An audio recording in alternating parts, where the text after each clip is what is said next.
It's My Nerd World, and welcome to it. This week on the podcast, we're going to be sticking with, for the most part, strictly Star Wars news this week. Mandalorian Season 4 could potentially be a movie. I have details on that. We are just a few weeks away from Ahsoka, and I'm legitimately starting to get excited. Plus, how did Kylo Ren get Vader's charred helmet? New comic may have given us the details. Thank you so much for checking out this week's episode. As always, you can go to mynerdworld.net to find out about all things My Nerd World and how you can support My Nerd World by picking up EMBARK Book 1, an ebook, paperback, audiobook, or hardcover. Now let's get to the show.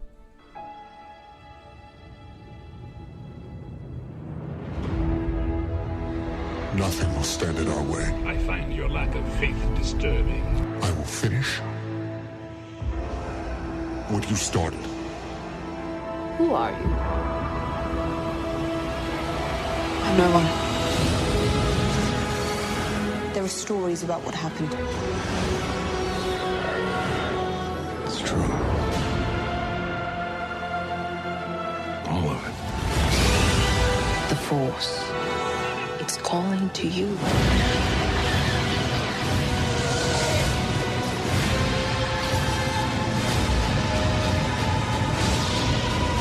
My Nerd World. Just let it in. Welcome to it. I'm your host, Jon Justice, and thank you so much for checking out another episode this week.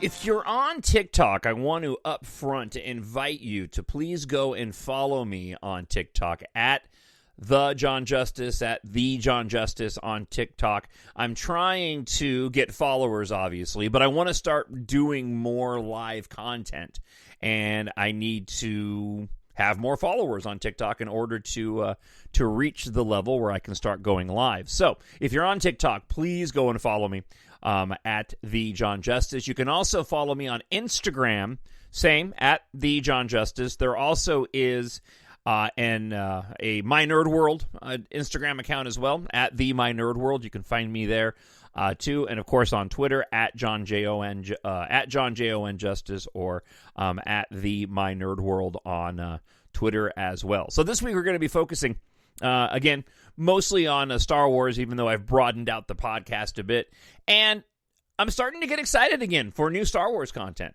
I really hadn't been very hyped for Star Wars as of late.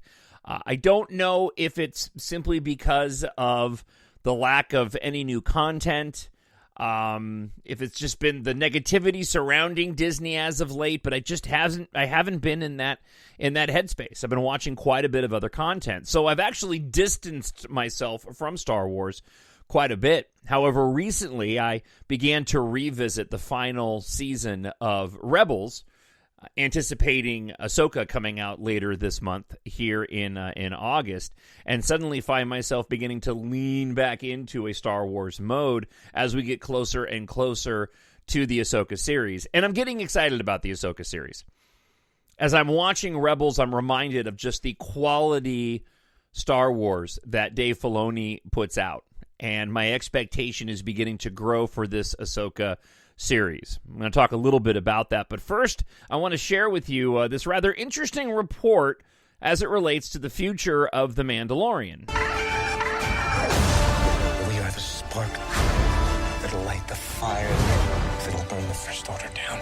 I'm going to let this article from Bespin Bulletin do some of the details, and I'll add in my commentary. According to a new report from Making Star Wars, Disney and Lucasfilm are considering turning the fourth season of The Mandalorian, which was written ahead of the Writers Guild of America strike, into a film if production is set back a significant amount of time.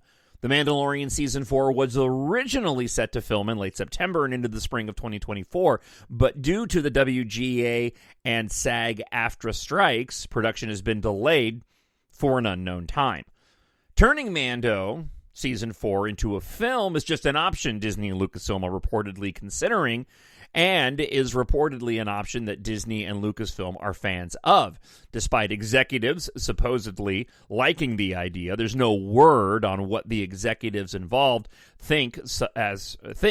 such as the series creator Jon Favreau, executive producer Dave Filoni. The plan at this time is to still move ahead with The Mandalorian Season 4 as a series, and turning Mando into a movie is just an idea that's being considered if production on the fourth season is delayed significantly, as Lucasfilm and Disney reportedly fear that if the aforementioned strikes go on long enough, Disney and Lucasfilm may not be able to produce and release the series prerequisites for their highly anticipated Mandoverse crossover content. So basically it goes like this. Because of the strikes going on between the writers and the actors in Hollywood, everything's been ground to a halt. There needs to be a certain amount of content in order to fill out the story that Dave Filoni wants to tell with his Mandoverse movie that's already been announced. So the idea is you could potentially take the script for The Mandalorian Season 4, which allegedly has already been written, take out the filler, reduce it down to a 2-hour movie, and then go film that and make it a movie. I imagine they will use similar production that they would have used for The Mandalorian, which I put a massive question mark on because The Mandalorian is a TV show, and while aspects of it do match and meet movie standard qualities, at least for me, not all of it does. Certainly wasn't the case for the Obi-Wan Kenobi show. The article goes on to say Dave Filoni's Mandoverse crossover event film was rumored to be aiming for a December 2026 release date, but a past report from The Hollywood Reporter indicated that the release was dependent on when a fourth season of The Mandalorian and a possible second season of Ahsoka would enter production and release. According to Making Star Wars, a significant delay in The Mandalorian's production and release could impact the release date of Filoni's Mandoverse film, and could see the project delayed by up to 2 years. The Mandoverse crossover event would see characters from various series produced by Jon Favreau and Dave Filoni feature in the fight between the New Republic and the Imperial Remnant, likely being spearheaded by Grand Admiral Thrawn, though that's just speculation. As is what Mandoverse characters would star, many expect to see Din Djarin, Din Grogu, Ahsoka Tano, Boba Fett, and more. Now, the report claims the Mandalorian movie would release in December of 2026. That slot is expected to be held for the Mandoverse crossover, and that crossover flick could then release in 2028. I personally, the article says, really find it quite odd that a project that would likely shoot next year, whether as a series or a movie, would be held for 2 years before releasing. The report claims that turning The Mandalorian Season 4 into a film is essentially to save time to get Filoni's Mandoverse flick, but in this scenario, the crossover event gets delayed by 2 years anyway. I'd always heard that the fourth season of The Mandalorian would likely release in 2025 when the production was set to begin this fall. And my personal expectation, the article says, is that if The Mandalorian Season 4 gets to film next year, it would still be aiming for a 2025 release. I'm not criticizing the report, he says, or says Bespin Bulletin. Making Star Wars is one, if not the most reputable sources in Star Wars news. I'm just skeptical of the supposed plan. So, anything can change, and everything probably will change by the time they go into production on whatever they are going to go into production with. A bit of commentary, although, about the state of films and expectations for movie-going audiences. You can take the recent Barbenheimer, the release of the Barbie film, and Oppenheimer as the example. I haven't seen the Barbie film. I don't really have a desire to see the Barbie film. It's not necessarily because I have any problem with it. It's just not content that I feel like going and consuming. I've heard both sides in terms of people that like it and don't like it, from individuals who I respect that did like it, and individuals I respect that also didn't like it. That being said, I think that Barbie, in terms of quality, met the level of expectation of the audience. Clearly, it's making a killing at the box office, as did Oppenheimer. You're talking about a Christopher Nolan film. Of course, it is going to be of high quality. As I talked about on a recent show, the possibility of having a Christopher Nolan do a Star Wars film, or same caliber of director, a Denis Villeneuve doing a Star Wars film. I think that would be a great thing for Star Wars. But more to my point, the movies that are doing well in the box office are the ones of higher quality, and that may be a given, but that also is to say that your goofy sort of blockbuster isn't doing nearly as well. Marvel's not doing well on the small screen. The Marvel films that have come out as of late have not done very well on the big screen, more specifically Ant-Man Quantumania. The family went and saw The Haunted Mansion, and while I quite enjoyed it, my enjoyment around The Haunted Mansion was really because of how well I know the ride and how the film injected every single aspect of the ride I could possibly think of, as I know that ride at Disneyland like the back of my hand. I think the entire dialogue from the ride was actually included in the film itself. But the movie didn't do well at the box office, and I think a part of that is it was a fun watch. It wasn't a bad watch, but it also was kind of a CGI fest. And you compare that to the quality, and I'm not talking about script, I'm talking about cinematography, the look of the film. It looks like something that could have been put on TV. And I think the movie-going audience right now, if you're going to be spending the amount of money that you're spending to go to the theater, you want to see a good movie, you want to see a good story. And I actually thought that the Haunted Mansion story was quite good. But you also want to see something that is beyond what you would typically get on the big screen, that deserves to be on the big screen. My fear and my rationale for making this little sidetrack is that I'm fearful of a Mandoverse film looking like the Mandalorian TV show on the big screen. I'm fearful of and that's the crossover film. The Mandalorian movie, if they need to fill in the gap because they need to do the storytelling to set up Dave Filoni's crossover film, I'm fearful that they'll take the season 4, film it the way they would film it for the TV, and then throw it on the big screen, because I just don't think it'll look up to snuff. I want to see films that deserve and belong on the big screen to look like they were shot for the big screen. Andor is a different story. Andor was shot on location. I think you could put Andor on the big screen and it would play quite well. So if they bring that type of quality to it, then yeah, I'm all for it. Ultimately, though, we need some great stories. I personally think, and I'm going to keep saying it, I think Disney is suffering right now with their Star Wars franchise because of the fact that we haven't had a movie. And that's where I think Star Wars belongs. It's interesting. When you go back and watch A New Hope, the quality of film, and the original trilogy as well. I mean, in terms of the look of a film, those films look really good for being as old as they are. I like the look of the sequel trilogy. I've talked extensively about the difference between Rian Johnson's The Last Jedi in terms of its aesthetic and cinematography versus The Force Awakens or the Rise of Skywalker. The prequels, again, as I said often, they all carry very much the same look in terms of consistency, but they also look like products of their time. Early CGI. They don't carry the same sort of high bar that you're going to get from a Christopher Nolan movie that doesn't use any special effects. Or even what you've seen in some of the Marvel films that, in the latter stages, if you go back to Infinity War and Endgame, and certainly not the quality of a Denis Villeneuve. All right, I've rambled on enough. As always, if you want to comment, drop me an email, talkshownerd@gmail.com. All right, let's go ahead and let's go here. This is not going to go the way you think.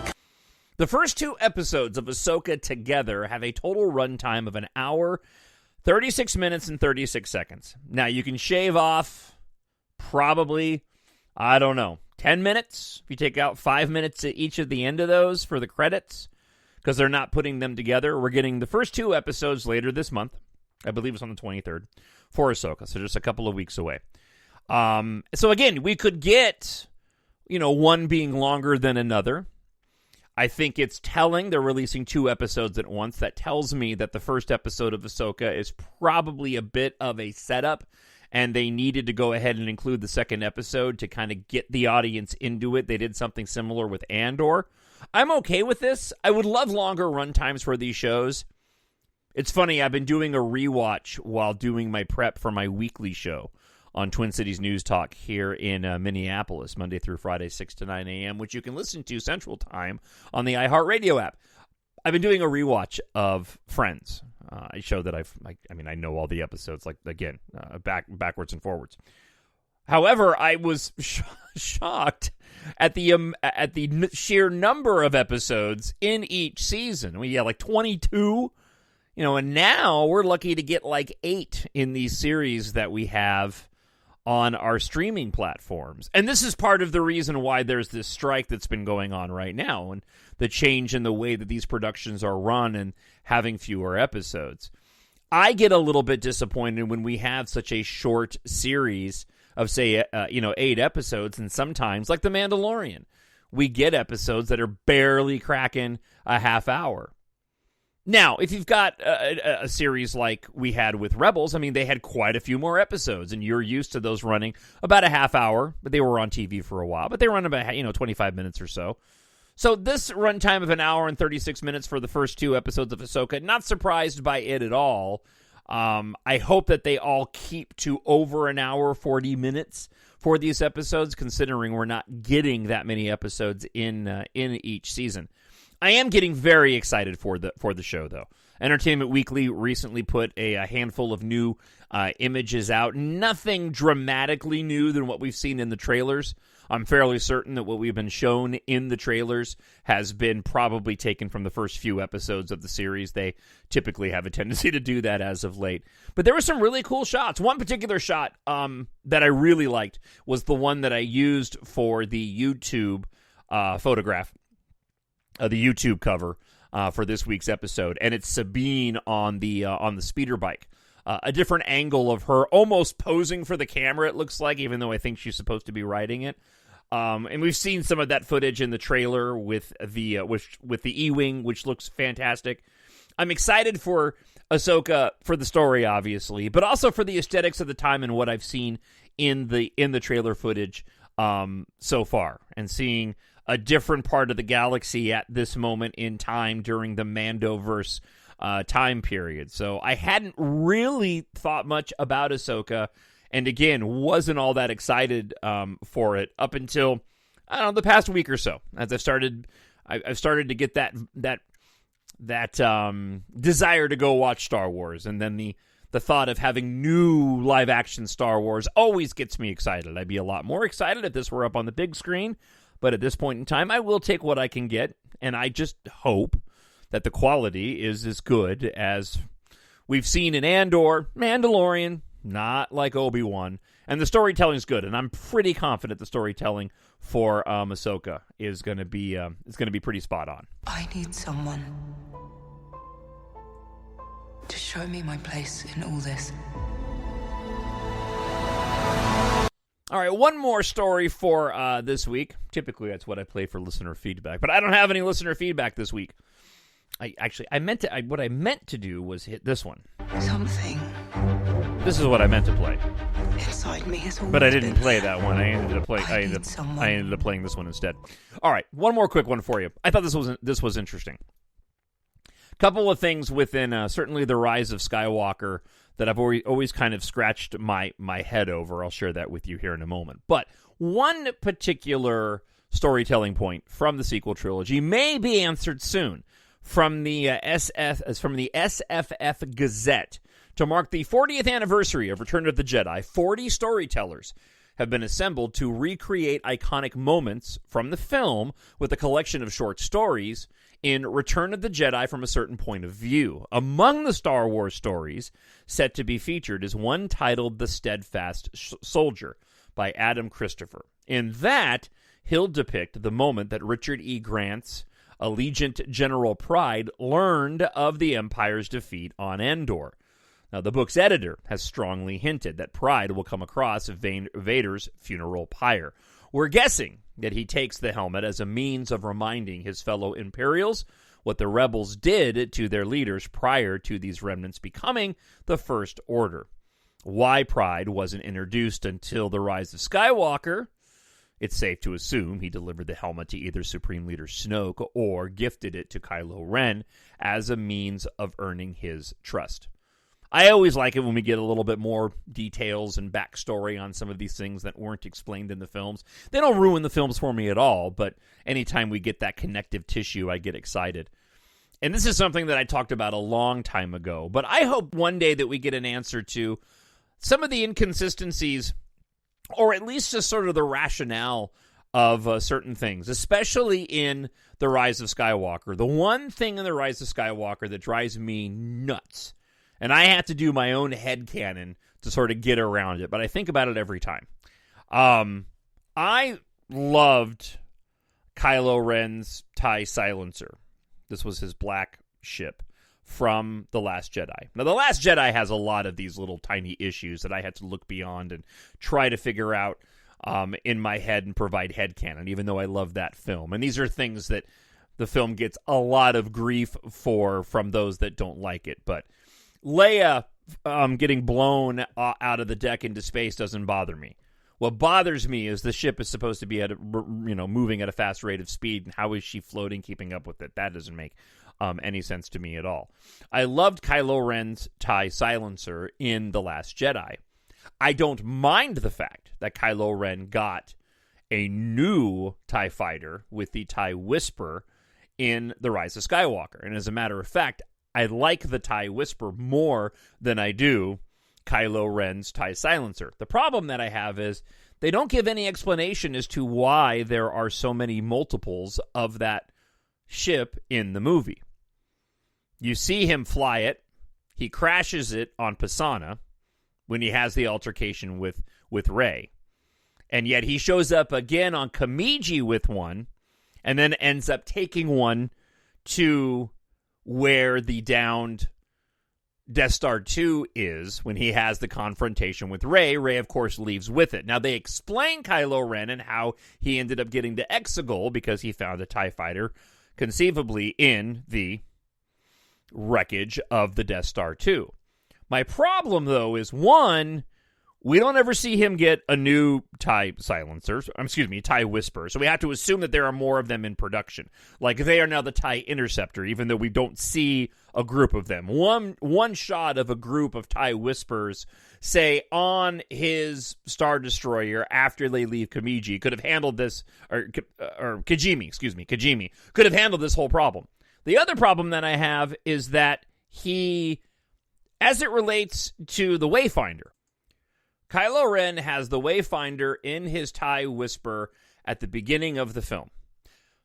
We assume that the TIE Whisper that he takes to Pisana is the same one that we see him flying at the beginning of the film. He crashes that one on Pisana. Then he has a new TIE Whisper that he takes from the Star Destroyer down to Kijimi. He kind of flies it back to the Star Destroyer, right, to have the confrontation with Rey. Then he takes that one and he flies it to the planet in the Endor system, and he has the confrontation. And Rey takes that one and burns it on Ahch-To. There, she finds the Wayfinder in that one. So the only explanation is that he's taking different TIE Whispers to all these different places. And at the same time, we never see a location where there's a bunch of TIE Whispers.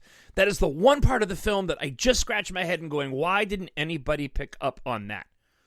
J.J. Abrams has a tendency to do this in his movies. I love J.J. Abrams as a director. He's one of my favorite directors. But I will tell you that he leaves huge plot holes that he does not explain. And he just assumes that we can just go along with it. But individuals like myself pick up on stuff like that. One shot of a hangar with multiple TIE Whispers would have handled all of that. Special edition, deleted scenes, added in. That's what I'm saying. All right, hey, thank you so much for checking out the podcast this week. If you like science fiction, and I know you do because you're listening to this podcast, and you like to read, go pick up EMBARK Book 1 in my science fiction space opera series. Treat yourself, a friend, or a family member with science fiction. I wrote these books for adults, but they're great for ages 11 plus. Now, they're available in hardcover, paperback, and audiobook. But I hope you'll take a moment, go to Amazon.com right now, search for Jon, Jon Justice, and EMBARK. There you'll find my series, or you can go to mynerdworld.net, mynerdworld.net. There's a link right there on the homepage. Go pick up EMBARK Book 1. Ebook is just 99 cents. If you want to show your support for the podcast, go pick yourself up a copy. As Earth faces its end, the fight to rule the galaxy begins. The stars are within reach. Rival megacorporations, D-Corp and Enercon, have made interstellar travel possible and spaceflight available to all humanity.